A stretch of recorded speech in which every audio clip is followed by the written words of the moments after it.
You know CPI, PCE, headline and core, super core, sticky price, trimmed mean and more. But do you recall the most festive index of all? After months of anticipation, we have finally arrived at that magical time of year.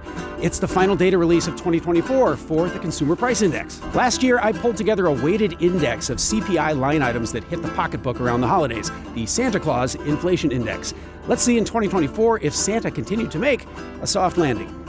Even as inflation took off after the pandemic, the toys and hobbies category has been the gift that keeps on giving. Toy prices are down 3.5% over the past year, and toys are the biggest single component of the Santa-flation Index.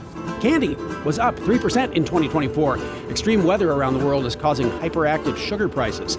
Cookies and milk basically tracked the overall CPI. Turkey and duck were down last year, and that's after a 5% increase in prices in 2023. Wine and firewood holding steady.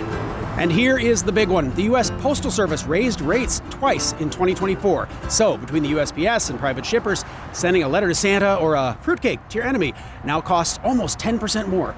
Put these all together, weighted by their shares in the CPI, for a 2024 Santa-flation index of less than 1%.